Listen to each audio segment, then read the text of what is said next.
হরে কৃষ্ণ। আজকে এক বড় কাজের দায়িত্ব আমার ওপর দিয়েছে আমার মা। আজকে দেখা যাক কতদূর কি করা যায়। আর সেই বড় কাজ করার আগে গোপালের বিছানাটা আমি এখানে রোদে দিয়ে দিচ্ছিলাম।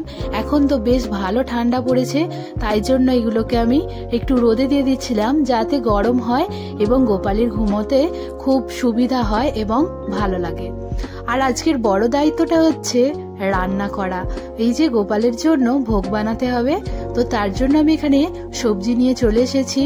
দেখো আজকে কি কি সবজি এনেছি। এখানে ফুলকপি, বিনস, আর এখানে সিম আছে, বেগুন আছে, আলু আছে, পনির আছে, লাল লঙ্কা শাক আছে, আর পালং শাক। আজ আমাকে সাহায্য করেছে আমার বোন, সব থেকে ছোট মিষ্টু রানী। আর ওর সাথে কথা বলছিলাম আর একটু গান শুনতে শুনতে আনাজগুলোকে আমান্য করে নিচ্ছিলাম। এই যে ছোটা প্যাকেট বড়া ধামাকা, এই যে এখানে ও সমস্ত পালং শাকগুলোকে একটু বেছে দিচ্ছিল। আর ওখানে দেখো পিছন দিকে দেখো আঁচ দেয়া হয়ে গেছে। আঁচটা উঠে গেলেই রান্নাটা বসিয়ে দেব। আর মোটামুটি আঁচ উঠে গেছে, একটু আঁচ উঠতে বাকি আছে। তো এখানে আমি পালং শাকগুলোকে সেদ্ধ বসিয়ে দিলাম। সেদ্ধ বসিয়ে আমি একটু মশলাগুলো করে নিচ্ছিলাম সমস্ত রান্নার। আজ আমার সমস্ত কিছুই একা করতে হবে। আজকে আর কেউ আমাকে সাহায্য করার নেই। আর আমাদের মিষ্টু একটুখানি আমার কাছে বসেছিল, তারপরও চলে গেছে।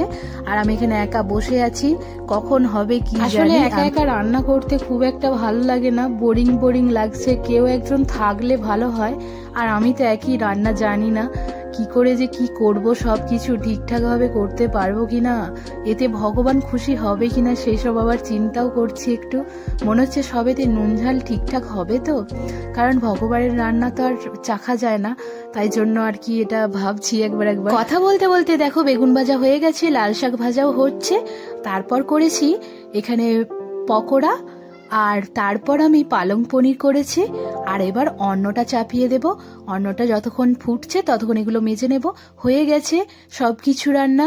তারপর আমি ভগবানের কাছে সমস্ত কিছু নিয়ে চলে এসেছি, সাজিয়ে দেব এবার থালাটা। দেখো আজকে মোট কি কি রান্না হয়েছে। আর দেখো অন্নটা বাটি করে দিলে বেশ সুন্দর লাগে। আমার মা কিন্তু বাটি বাটি লাগে না, এই ধরনের শেপে আনতে গেলে হাতে করেই করে দেয় শেপটা, কিন্তু আমি করতে পারি না, তার কারণে বাটি ব্যবহার করি। আর তারপর দেখো দিয়ে দিচ্ছি এখানে বেগুন ভাজা, তারপর দিচ্ছি ফুলকপির পকোড়া। ফুলকপির পকোড়াগুলোকে সাজিয়ে দিলাম। তারপর দেব লাল শাক ভাজাটা। লাল শাক ভাজাটা আর একটু ঝুরু ঝুরু হলে বেশ ভালো হতো, আসলে একটু জলটা বেশি ছিল। তারপর দিলাম পালং পনির, সিম আর এই যে বিনস দিয়ে একটা সবজি বানিয়েছিলাম, এটা দিলাম। আর এগুলো এবার ভগবানের কাছে নিয়ে চলে গেলাম। তারপর গুরুদেবের জন্য আর ভগবানের জন্য আসন দিলাম। আর দেখো সমস্ত রান্নার উপর কিন্তু আমি তুলসী পাতা দিলাম আর গঙ্গা জল দিয়ে এবার ভোগ লাগানোর মন্ত্র বলে ভোগ নিবেদন করলাম। চলো এখন একমালা জপ করে নিই। ভোগ লাগানোর পর আমি অবশ্যই একমালা করে জপ করে নিই। আর ভোগ নিবেদন করা হয়ে গেছে, এখন 10 মিনিট হয়ে গেছে ঘর খুলে তোমাদের মহাপ্রসাদ দর্শন করাই।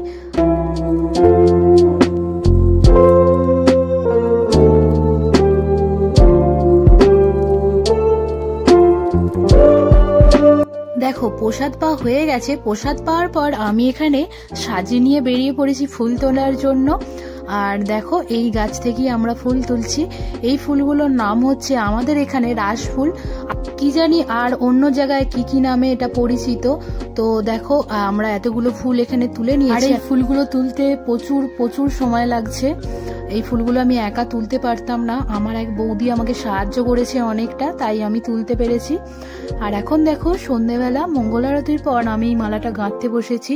আর এটা মালাটা গাঁথতে অনেক সময় লাগছে, মানে মালাটা দেখতে খুব সুন্দর লাগবে, কিন্তু মালাটা গাঁথতে অনেকটা সময় লাগছে। আর আজকে পুরোপুরি মালাটা আমি দেখাবো না, পরের ভিডিওয় পুরো মালাটা দেখাবো। এইটুকু গাঁথতে আমার তো অনেক সময় লেগেছে, সত্যি কথা বলছি। তবে অনেক আনন্দ হচ্ছে, যখন এই মালাটা আমি রাধা মাধবকে পরাবো তখন কতই না সুন্দর লাগবে, এটা ভেবে আমার তো খুবই ভালো লাগছে। হরে কৃষ্ণ, হরি বল।